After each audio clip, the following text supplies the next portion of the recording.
Hi. It's going well. Good day. How are you? How's your day so far?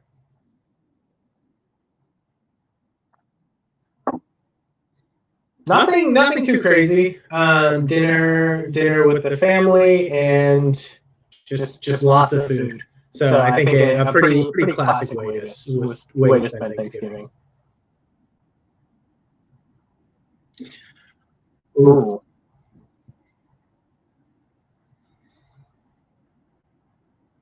That's a good question. So mostly pretty typical Thanksgiving meal.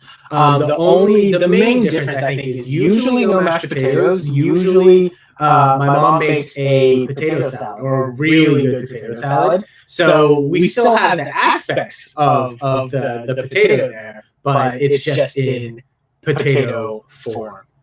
Yeah. Apparently, people cannot hear Scott.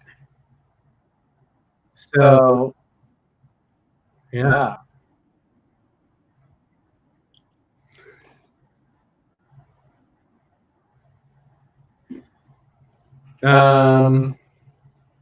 Let's see. Yeah, we're gonna a few. I guess we're in some technical difficulties.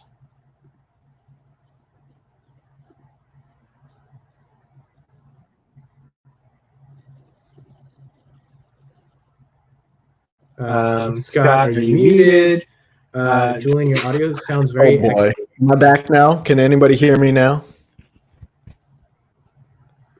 I can't see you, but one moment. Hey, I'm back. Can anybody hear me now? No, can't hear me. So far, nothing. Damn it! All right, can you hear me now? Oh, it says yup. Tammy says yup. So hopefully that means that they can hear you. Allison says hi. Hey, Allison. Oh, what's up, Allison? All right, yes. Listen. Okay, I think you're good. I think you're back. It's SCF After Dark. I'm a little drunk. I don't know how to work the mic. I want to hear whatever questions you've got. Let's make them especially interesting tonight to celebrate Thanksgiving week. I want to hear what you're thankful for. I want to hear what questions you got. What's on your mind? Whatever travel question you've got. Remember, as is SCF law, the very first question I have to answer no matter what. Then we're going to get into as many as you can. Thanks for bearing with me through those audio issues. I feel embarrassed, so I appreciate you all helping me out. Hopefully we're good to go now. All right. Yeah, thank you everyone for commenting and helping us fix our issues. I think I do sound a little echoey, so I will try to fix that and have Scott talk as much as possible. So perfect timing. Allison actually asks our first question, and she asks, do you think American will offer the Cathay fares also? I have a credit, so I need to use that before I purchase new flights. Oh, awesome. This is a great question. So if you have a credit on one airline, say you have a travel credit on American Airlines, the fine print differs airline to airline whether you can only use that credit on the actual airline itself, in this case American, or if you can use it on what's called a joint venture flight. So oftentimes you'll have a flight that might be operated by Cathay Pacific, but it still has an American Airlines flight number as well as the Cathay Pacific one. I would have to, I wish I could answer off the top of my head. I would have to see the fine print of it. Generally, they are a little bit stingy about letting you use it on partner airlines. So I would say I wouldn't hold my breath for this one, but I think there's a decent chance, maybe 30% chance that they allow it. Yeah, it'll be in the fine print though, whether it has to be on what's called American metal, whether it has to be on an American Airlines operated flight or whether it can be on a partner flight like Cathay. So fingers crossed it lets you go through Cathay as well, because that is a primo airline. That is true. Aline asks, I just snagged your Miami to Tokyo deal. Oh man, that was like $300, right? It was our Tokyo fairs that we've seen pretty recently have just like every time I'm expecting them to go back with our deals that we've said before, but every time it's like 300s, 400s, 500s, and it's quality deals. Unbelievable. I know, but she asks, do you think September will be okay to travel? Before Scott answers, I had a very I guess 2020 moment. I was like, oh, do you mean September of this year or next year? And in my head I was like, wait, it's Thanksgiving Thursday. Yeah. So, but yeah, Scott, what do you think? I'll be short. Yes, I do think that September will be okay to travel. The latest, most recent news I've heard about Japan, they're aiming more for like an April-ish reopening. Again, everything, as is 2020, as this pandemic, everything is kind of up in the air, and going to have to wait and see how it actually plays out. But I think that it's very likely that September will be back to normal, and you will be able to travel to Japan. You might need either proof of vaccination and or a proof of a negative COVID test within the last like 48 or 72 hours. But I think that September, yes, is very, very likely at this point, especially given the news about the really promising vaccine news from multiple different pharmaceutical companies. I would imagine that late summer, you're going to see international travel, and really, frankly, probably quite a bit before that really start to return in full force. So I'm very optimistic for you. Nice. Also, just going to quickly point out, a lot of the times in my comments, I'm not able to see if someone is replying to someone else. It's just showing a stream of comments. So if I'm answering a question that you replied or asked a specific person in the comments, well, now you have Scott answering that question too. Yeah, the other thing too that occurred to me just thinking about Tokyo is that Tokyo's got they've got the Summer Olympics next year. They pushed that obviously from this past summer when it wasn't possible. Mm-hmm. We'll see if it's possible next year, but obviously they're going to be moving heaven and earth to try to make that happen. And right. So if assuming that does happen in, July, August, whenever, presumably September, still going to be letting people in. So yeah, I think you're going to be, I wouldn't take it to the bank quite yet, but I think odds are very, very good for you. Yeah. Katie asks, where are you going in 2021? Everywhere. I am going to make up for lost time next year. I've got a flight booked to Spain in late spring that I'm really hoping is going to pan out. That's the big one for me right now. But then a lot of it, man, it's such a lame answer. It feels so like cop-outy, but I'm going to go where there's some goddamn deals. Rather, there's this temptation, and I completely understand it, and I fall prey to it myself, to choose where in advance you want to go. But one of the secrets to being able to get cheap flights is to make cheap flights a priority. Rather than deciding in advance, oh, I'm going to go to Brazil. Oh, I'm going to go to Thailand. Oh, I'm going to go to Lesotho, or I'm going to go to Senegal, and then hoping there's cheap flights there. Mm-hmm. Instead, if you say, I'm going to go where there are cheap flights and go where they pop up, then, it feels a little new. It feels a little different way of traveling, but that is the best way to ensure that you're going to get cheap flights. And it's not like you're going to terrible places. I mean, man, the places that I've gone on cheap flights, Japan, Spain, Netherlands, Chile, even just last week, there were deals from Atlanta to Santiago, Chile, $63 round trip. I got to imagine that, the hundreds of people we heard from who booked that deal were not necessarily expecting to go to Santiago next year. But when a $63 round trip flight to Santiago pops up, you jump on that. Julian, where are you going next year? What's on your mind? Yeah, I think you've said it before. I think because we weren't able to travel this year, a lot of people are going to have a more pointed traveling list. So I do think that I have, I have Tokyo tickets for early 2021. I know Allison does as well. I am unsure. You can be there at the same time. Yeah, I'm unsure if that's going to work out. But in general, I think what you said is exactly how I operate. It's if there's a mistake fare, no matter what I'm looking at, no matter where I'm looking at, usually I'm going to try to make it work. Even if it's someplace that's not at the top of my list, I'm able to maybe explore there for a little and then use that as a jumping off point to somewhere else that I do that is on my list. So yeah, that's my way of thinking. I think domestically though, I do want to go back to Utah or San Diego. It's hard to beat those two places for me. So and I want to hear in the comment section, my little rant about cheap flights aside, where would you ideally most like to see cheap flights in 2021? Like where, if you can have your druthers, you can go wherever you want. Where are you thinking for 2021? Going to be the biggest year for travel on record as everybody gets back and gets excited to go visit again, make up for this awful, horrible, horrendous, no good year.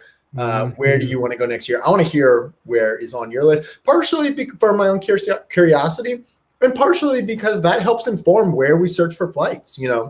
We wake up every morning and I think, where can we find some deals today? Where should we be looking? It's a big wide world out there. And, if everybody's like, oh, I really want to go to Fiji. Oh, I really want to go to Egypt. Oh, I really want to go to, Laos. We want to hear it, and we want to kind of help make sure that you're getting deals to the places you want to go. So let us know. That's yeah, I'll even say like that's not even something that Scott's saying just to say. Like there's been so many times when I was searching flights that I would see our feedback that was emailed in or even Facebook Lives, any of these places that we get input, and people are like, ooh, I want to go to Fiji. Ooh, I want to go to Nepal. And in my head, I'm like, oh, I haven't searched there in maybe 2-3 weeks. I haven't searched there in a bit. Let me go see, what the prices are looking like. And if there's a deal, boom, that deal's going out and hitting people's inboxes. So that's a very good point. Very good point to make. Liz asks, why would a flight show up online, but when you pay, it says it's sold out? It's a good question. This is something that we call informally at SCF, we call it ghosting.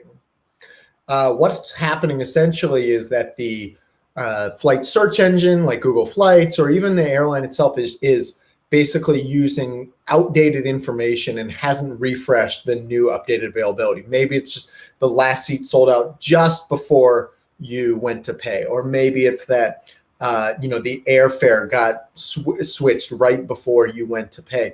Sometimes those things happen, and it takes a little bit for the information to kind of make it all the way through the tubes, make it through the different to the different websites, and sometimes there can be a little bit of lag, which is why a different fare or even availability in general might show up when it's not actually there. It's frustrating when it happens, but sometimes it's just on to the next one.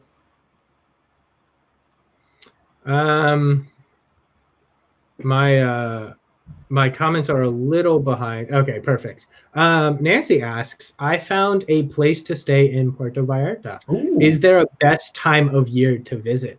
I love going to Puerto Vallarta in the winter time. Partially because, look, you go in the middle of summer, it's going to be really hot, but at the same time, because it's on the coast, you don't have quite the same temperature swings. But the reason why I like going in the winter time is that's when the weather is going to be worst in the U.S., especially if, you live like me in the northern half of the U.S. It's pretty dang cold, and you go to somewhere like Mexico, Puerto Vallarta, it is beautiful, it's sunny, it's a great escape. So that's my favorite time of year to visit now through like April. Personal recommendation, if I may, in Puerto Vallarta, go to a little taqueria called El Carboncito. My Spanish is not very good. El Carboncito, like carboncito, C-I-T-O, the best tacos al pastor I've ever had. And I felt kind of weird saying that because I know tacos al pastor from Mexico City is great fusion food, but the best one, I've spent a lot of time in Mexico City, had some great ones there. The best I've ever had were in Puerto Vallarta at this little taqueria, El Carboncito. That is my recommendation. Julian, you ever been to Puerto Vallarta? I have not. I want to, but now I want to go even more just for the hot take wreck that you just I miss Mexico so much. I used to live in Mexico. Right. Yeah. A year down in Oaxaca. one of my favorite places in the world, and I just have not been able to get back. I was supposed to be there right about now. One of my favorite festivals. This is a little insider tip. I don't often share this with people. Everybody gets really excited about Day of the Dead in Mexico. And it's a beautiful, wonderful time to be there. I highly recommend it, especially for a place like Oaxaca. But there's so many cool little festivals happening right now and basically through the new year. All these just wonderful little religious processions and festivals and whatnot, where you're just walking through parades and people are walking through with like gallon jugs of grain alcohol, and they give you little like bamboo shot glasses, and just you're going around pouring and drinking with everyone. It's so much fun. It's such a wonderful time to be there. But what I really was excited to get for there now, and COVID waylaid my plans, was to go in December, when right about the week before Christmas in Oaxaca, they have what's called Noche de los Rábanos. This is Night of the Radishes. It is a radish festival. Think of like, the Iowa State Fair in the U.S. They've got like the butter cow or stuff like made of corn or whatnot. In Oaxaca, in the week before Christmas, it's the Night of the Radishes, where you have these like 10-foot tall sculptures made of radishes, all these various radish dishes. Such a cool, random, little, wonderful festival that you don't often hear about, on the Travel Channel or in the news or whatnot. Right. But it's those little kind of off the beaten path type festivals that I really love, because you don't have as much of the other tourists there. You don't have as much of the sort of, it hasn't been kind of co-opted as much, and you get to really just sort of enjoy it for what it is. So that anyway, forgive me my little nostalgia trip down memory lane for Mexico, but I am excited to get back. That's my 2021 plan. Just go back to Mexico. Yeah, those are great recommendations regardless. And I feel like that's usually the most memorable parts of trips, is when you're not expecting something and you stumble on something, whether it be an event, whether it be a very cool place that you've never even heard of before. Like, I feel like that's what people usually remember. It's really funny. I actually have a whole chapter in my wrote a book on cheap flights coming out in May 2021 called Take More Vacations, available for pre-order now.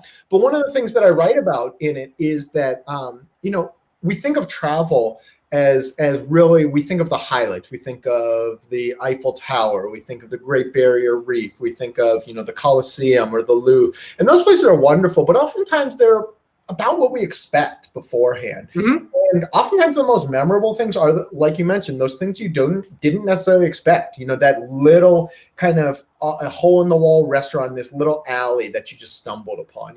This cool run-in with some random local where you're just like sharing stories. You didn't expect to meet somebody interesting when you were in, the back alleys of Spain, and you just like had this wonderful little encounter. It's those little kind of unexpected parts of travel that for me are the most memorable and the most sort of just the most like fruitful part of traveling. That's hard to kind of schedule or predict or orient in advance, but that just by getting out there and being in a place are really the I think the kind of the meat of actually traveling and being somewhere. Yeah, and even the opposite side of that is true. I think even if it's unexpectedly not negative, but not what you expected. If it rains your entire trip, or you lose your passport in Athens and you get something like that. And that's a very specific example. I don't know how you thought of that one. Who would that ever happen to? Exactly, but I think it's one of those things that you not only do you remember, but as long as you're able to have a decent kind of mentality about it, you can go on and just be like, well, this will make a great story, down the line. This will be a great mention on a Facebook Live that I will be doing, a year or two later. So exactly. I highly agree with that. Question from I lost my place in on my right here. Question from Allison. Do you foresee travel providers, your Expedias, et cetera, offering great Black Friday / Cyber Monday sales on hotels? Ooh. I have some hotels to book. I think the hotel deals are almost certainly likely to be quite a bit better than flight deals. Historically, Black Friday, Cyber Monday, not very good days for cheap flights. There are a couple exceptions to the rule. Air New Zealand often has really good fares to Cook Islands randomly on Black Friday, Cyber Monday. Emirates often has really good deals from New York to either Milan or Athens. But other than that, most of them, frankly, not very good. They'll be all excited about it. They'll hype it up. Oh, this is our best deal ever. Oh, you can fly to Europe for like $650. And it's like, look, buddy, we're Scott Street Flights. We know that that's not your best deal. The best deals are the unadvertised sales. That's when they have the good ones. It's not the advertised sales. So in general, if you see an airline hyping up their fares on Black Friday or Cyber Monday, I would just approach it with a heavy, heavy grain of salt.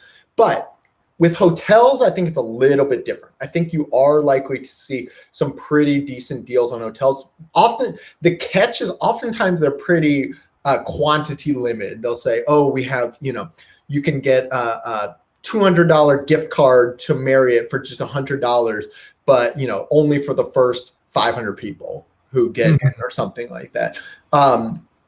So I think oftentimes the hotel deals themselves are good. It's just a question of, can you actually get in for it? But it's one I'll keep our eye on. And if we see anything particularly good, we've got keep an eye on our social channel. We'll definitely flag it on Twitter or elsewhere. Obviously, hotels not something that is really our bread and butter for the email alerts, but another reason to follow us on social media in case we see something really good. Happy to pass it along.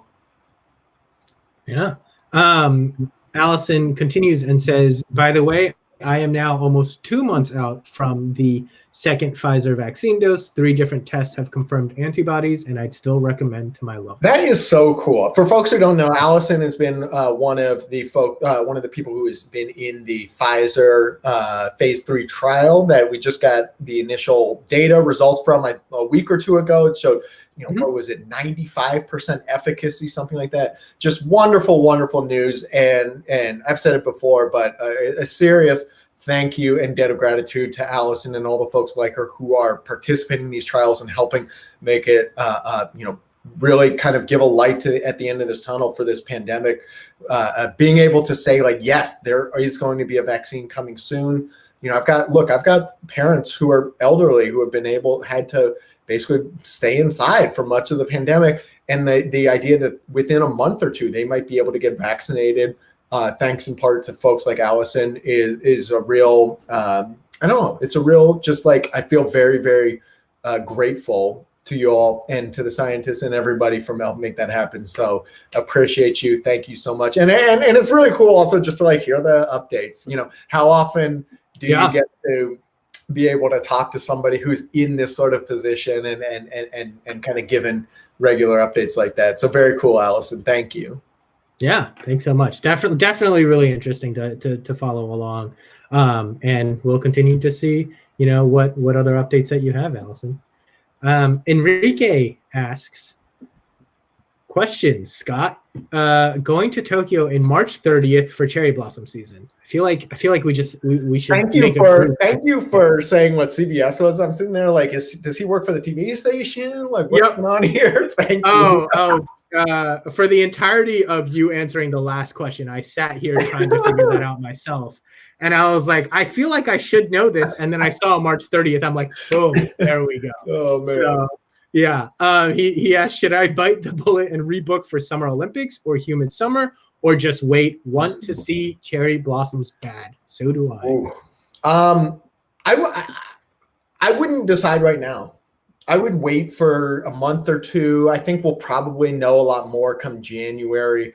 And remember, for all those flights that are booked this year, the airlines have said basically you have flexibility. You can change the dates. You don't have to pay the normal $200, $300, $400 penalty to do so. And so knowing you have flexibility, that flexibility doesn't expire on December 31st. It basically keeps going. And so if I were in your shoes, I would basically hold on to that ticket, hope that things clear up by enough to be able to travel safely by late March. I wouldn't hold out a ton of hope. I think, it's not great odds at this point, but there's not zero odds either. Like, it could definitely happen. Late March is not totally unreasonable that we would have good enough vaccine proliferation and or good enough testing that at least there's some international travel to Japan. So I would hold on to it and then, kind of decide again in maybe late January, mid-February, sometime in that range to be able to say, does it look like this is reasonable, or should I start to explore rebooking for the summertime or later than that? Yeah, we have a few comments here answering, Scott, your question from before of where you'd like to see deals from. We have Geneva. I see some Vietnam, Antarctica,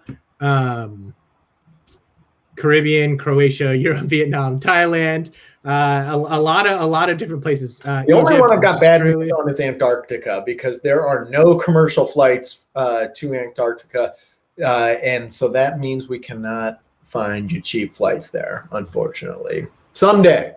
One of these days. Not today. Yeah.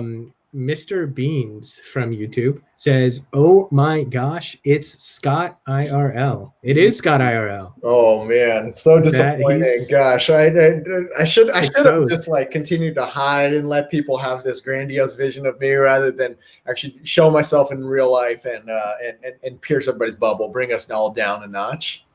Yeah. Speaking on that, I'm gonna feed off that. I want to know how many people. Please leave it in the comments. How many people thought Scott from Scott's Cheap Flights is Scott Keys, or how many people thought it was Scott Keys? I think that is the real question here. Listen, this is a surprise. Probably, frankly, it'd probably be a surprise even to some of our coworkers. Keyes. Commonly pronounced keys. For whatever reason, my family has been pronouncing it Keys for my entire life, and I embarrass myself constantly because I don't correct people. It just doesn't bother me. I don't care, and then they get mad at me because a year or two later they find, wait, how do you, Scott? I've known you for 2 years, and you why the hell didn't you tell me how you pronounce your name? Anyway. If you thought it was Keys, you are forgiven. You have my complete and utter absolution. All good. Yeah, I think Enrique, good one. Yeah, I think I thought I had a conversation the other day with one of our coworkers, and he was like, "Oh, I did forget it was Keys, or I thought it was Keys the whole time." So definitely, I think in the minority if you did know that it was Keys. Let's do one last question, Scott. Yeah, sounds good. Let us see. Let me choose a good one. Of course, my comments are lagging again. Jared asks, in your opinion, what would be the first few countries that may start to allow visitors? I saw the notification for Japan and South Korea, but not sure when to book. So the funny thing is, there's, we have this common perception of that the entire world is closed down right now. There are a lot of countries that are open right now that are accepting Americans. Mexico is, quite a few places in the Caribbean. Some places require either a negative test within 72 hours of travel, but there are not a small number of places that are currently accepting Americans. But if the question is, when do we think it's going to become much more widespread, say somewhere like Europe, start to open up for Americans? My best guess at this point, especially thinking vaccine timing and all, I would guess kind of March-ish, March, April, somewhere around there. I think by that point, you're going to start to see more widespread vaccine availability, not because I think so, but because that's what Dr. Fauci and Dr. Scott Gottlieb and others have said. They expect there to be widespread availability. And because, look, in the meantime, it's really, really important both for international business, for airlines, for airports, for restaurants, for hotels, for so many industries to get tourism going again, to get international tourism back on. It's not an afterthought. people aren't like, oh, maybe we should allow tourism to begin again. Maybe we should do this again. Like they are trying as hard as they can to do it in a safe and efficacious way. And so I think, when they feel like the infrastructure is in place so that they're not kind of putting people at undue risk, they're going to open it up as soon as possible. And at this point, that would be my best guess. It would be kind of, places like Europe, maybe February if we're lucky, but probably more like March, April would be my best guess at this point. Yeah, cool. All right. Thank you, Scott. I appreciate you taking the time today. Appreciate you. Hey, Sarah, how's it going? Looking good, guys. Where is that? Is that in the that's the Lincoln Memorial? No, that's University of Maryland. What? At College Park? That's the College Park right there. Oh, yeah, man, go Terps. Yeah.